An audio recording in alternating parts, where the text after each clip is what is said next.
সে যদি তার দোষ স্বীকার না করে তাকে পুলিশে দাও। চোরের মতন ঘরে ঢুকলেন কিভাবে? বাড়িতে কেউ নাই, এই সুযোগে সোজা আমার ঘরে ঢুকে পড়েছেন। সে আমার সম্ভ্রম নষ্ট করতে চেয়েছিল। তোমার এই সুন্দর লেবাসের আড়ালে এমন কুৎসিত মন তুমি লুকিয়ে রেখেছো।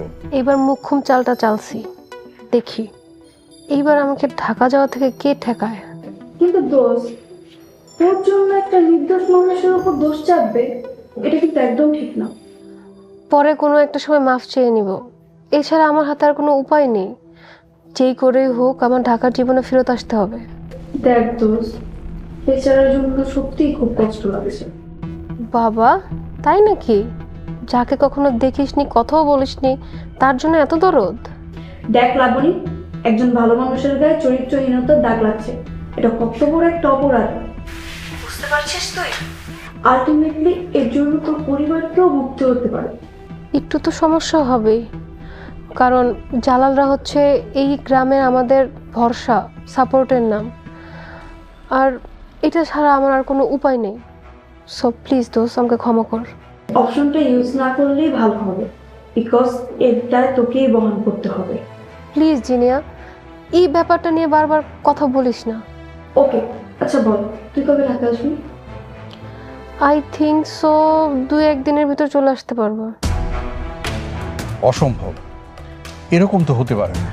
তুমি কি তোমার মেয়েকে অবিশ্বাস করছো? তুমি লাবণীকে ডাকো, আমি ওর সামনে কথা বলতে চাই। মেয়ে তার বাবার কাছে কিভাবে এগুলো বলবে? লাবণীর মা, আমি জালালকে সেই ছোটবেলা থেকে চিনি। ও একদম সৎ চরিত্রবান ছেলে, পরেশগার ছেলে, 5 ওয়াক্ত নামাজ পড়ে, খুব সুন্দর সাধারণ জীবন যাপন করে। ওকে দিয়ে এরকম কাজ হতে পারে না, আমি বিশ্বাস করি না। তাহলে তোমার মেয়ে কি মিথ্যে কথা বলছে? ধরে নিলাম লাবণীর কথাই ঠিক। লাবণী কি চাচ্ছে? লাবণী ভীষণ ইনসিকিউর ফিল করছে। জালাল আমাদের বাড়িতে আসলে লাবণী সবসময় আতঙ্কে থাকে।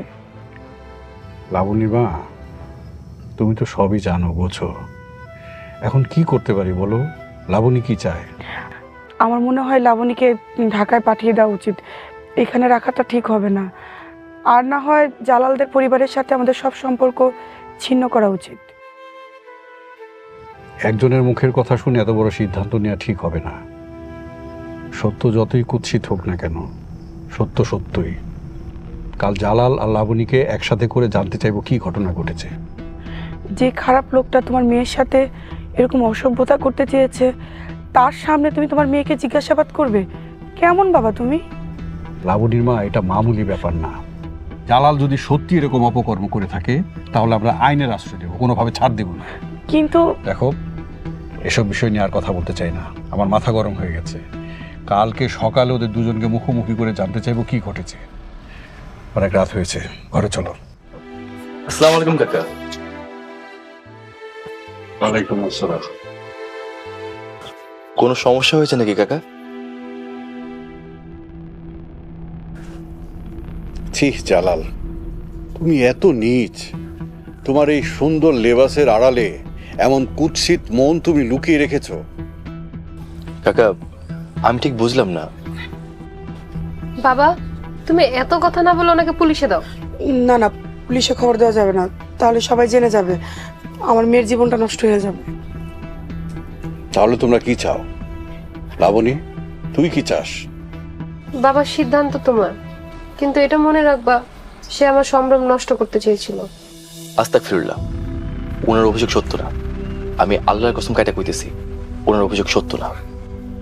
উপরে আল্লাহ সাক্ষী। বাবা দেখছো কত বড় মিথ্যাবাদী। সে যদি তার দোষ স্বীকার না করে তাকে পুলিশে দাও, আর যদি দোষ স্বীকার করে, প্রথমবারের ভুল হিসেবে আমি মাফ করে দিতে পারি। জালাল, তোমাকে আমি কতটা বিশ্বাস করতাম, কতটা ভালোবাসতাম, আর সেই তুমি কিনা আমার এসব কথা বলতে আমার ঘৃণা হয়। যাই হোক, তুমি যদি তোমার নিজের অপরাধের জন্য ক্ষমা চাও, তাহলে তোমাকে ক্ষমা করে দেয়া হবে, তোমাকে পুলিশি হ্যাসেল থেকে বাঁচানো হবে। কাকা, যে দোষ আমি করিনি সেই দোষ আমি স্বীকার করতে পারবো না। পুলিশে দিবেন কি ক্ষমা করবেন, সিদ্ধান্ত আপনাদের। ঠিক আছে, আমি তাহলে চেয়ারম্যান সাহেবকে সব বলছি, যা ব্যবস্থা করার উনিই করবে।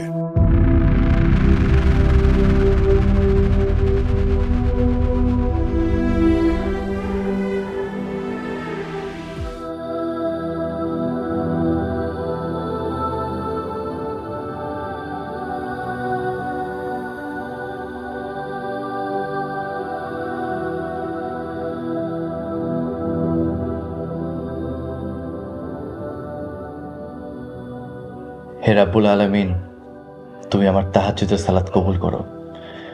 সকল প্রকার অন্যায় পাপ থেকে তুমি আমাকে হেফাজত করো। শয়তানের ধোঁকা থেকে তুমি আমাকে হেফাজত করো। আমি যেভাবে চললে তুমি খুশি হও, তুমি সেইভাবে চলার তৌফিক দান করো।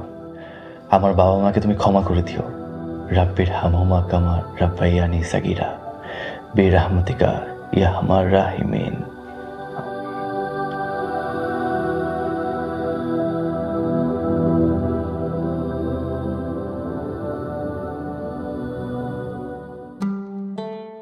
কিরে বাবা, নাস্তা করবি না?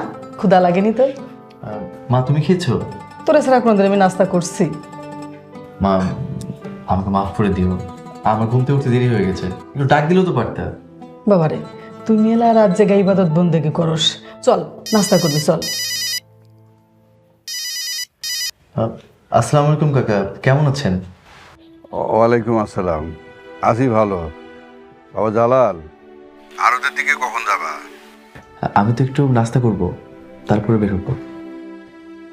আরতে যাওয়ার আগে একটু আমার বাড়িতে আসো, জরুরি কথা আছে। আপনি তো আরতের দিকে যাচ্ছেন, ওখানে যেই কথা বলি। বিষয়টা খুবই জরুরি, বাড়িতে আসো তারপরে যাবো। আচ্ছা কাকা, আসতেছি। আসসালামু আলাইকুম। ওয়ালাইকুম আসসালাম। কোনো সমস্যা হয়েছে বাবা? তাই তো মনে হলো, না হলে তো বাড়িতে ডাকতো না। আরে বেচারা ঢাকা শহরে থাকছে এতটা দিন, গ্রামে নতুন, নানা পদের সমস্যা হইব। বাবারে, তুই ওনাকে সমস্ত দিক দিয়ে দেখে শুনে রাখিস। আমি তো সর্বদা খেয়াল রাখার চেষ্টা করি, তুমি যখন বললে আরো ভালো করে খেয়াল রাখবো ইনশাল্লাহ। চল বাবা, নাস্তা করবি আয়।